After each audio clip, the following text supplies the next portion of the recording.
হঠাৎ আবু জেহেলও পাশাপাশি দাঁড়ানো।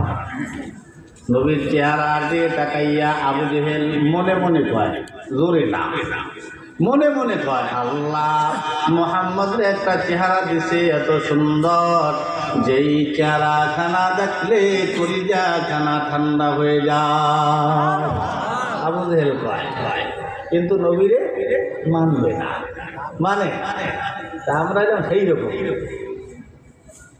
আমার কথা সে একটা গজল গায় না, জন্ম আমার নবীর দেশে হলে কেমন হতো, তাই না?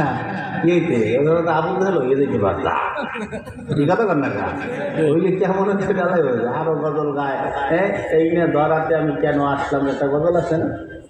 আমরা কিন্তু ইচ্ছে করে আইছি, কথা হয় না, কথা না করলে কিন্তু জমবে না। মুরব্বীরা পায়, যুবকরা পায় না।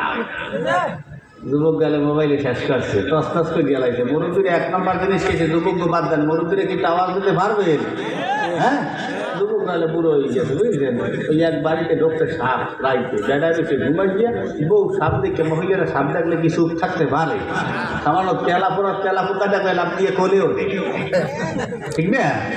ওই মহিলা সাপ দেখে ছিলি, ওরে আল্লাহ সাপ সাপ সাপ সাপ সাপ সাপ সাপ সাপ। ওই স্বামী ঘুমের থেকে খুব ঘুমে ঘুরে উঠছে তো, তরি করি করে ওর সাথে একটা বেটা মানুষ ডাক দাও। মহিলা তো একটা বেটা মানুষ ডাক দেবো, তুমি কি? হ্যাঁ, তুমি কি? তো আমিও বেড়া তো বুঝলি গেছে, দেব একটা লাঠি, এই ফাটাফাটি। এই যুবকরা, এরা যে যুবক আছে না মুরব্বী হয়ে গেছে না কোনটা আছে এরা জানি, কারণ এরা খায় 2 নম্বর হাইব্রিডের মাল। হ্যাঁ, আর আগের মুরব্বীরা তো খাইছে 1 নম্বর জিনিস, হাত পাতা কচুরলতি ময়লা ডালা সব তো হাই খাইছে, ঠিক না?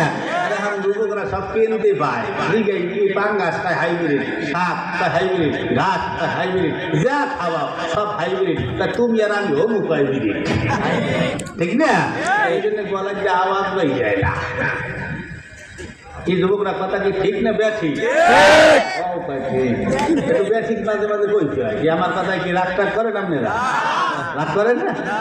রাগ বলে করেন না, এই রাগ না করাটাই তো ভালো না। আমার কথা একটু রাগটা করিয়ে মাঝে মাঝে, একটু রাগ করিয়ে মাঝে, রাগটা করে একটু মসজিদে যাই, রাগটা করে একটু বসে থাকেন মাফে, পায়খানার জোকা বেড়ে গেল ঘোরাঘুরি করি না, যার রাগ করিয়া পাঁচ মাসে যতক্ষণ হইবে ততক্ষণ বসে থাকবো। আমি তার কতক্ষণ বসাই রাখবে না। আপনারা বিভিন্ন জায়গায় চাকরি বাদা করতে যাইবেন, এই জন্য কষ্ট দেবো না। এবার আবু জেহেল আওয়াজ দিয়ে আল্লাহ গো, এত সুন্দর চেহারা মুহাম্মদ রে আল্লাহ তুমি দান করছো, আমার কলিজা ঠান্ডা হইয়া যাইতেছে, মানে আবু জেহেলের কলিজাই ঠান্ডা হইয়া যায়। কিন্তু পরদিন সকালবেলা যখন ঘুমাইতে গেলেন, পরদিন সকালবেলা আবার আবু জেহেলের সাথে ওইটাই নবী মুহাম্মদুর রাসূলুল্লাহর সাথে দেখা।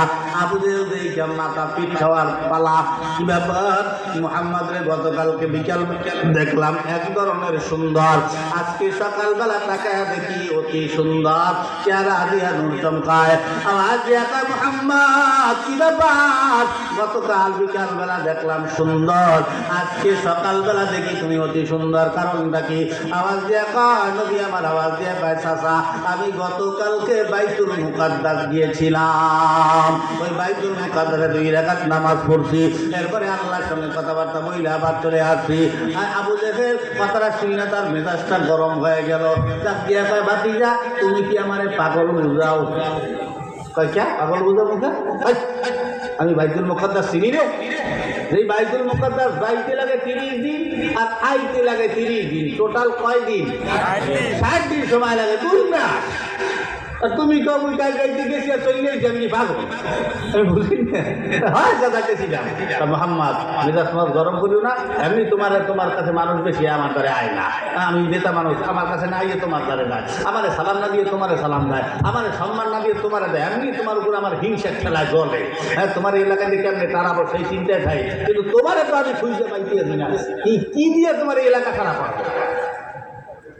এরকম কোনো একটা ইস্যু আমি পাইনি, কিন্তু আজকে পাইছি। তুমি যে পাগল হইছো, এতদিন বলতাম তুমি পাগল, আজকে বলতাম তুমি মহা পাগল।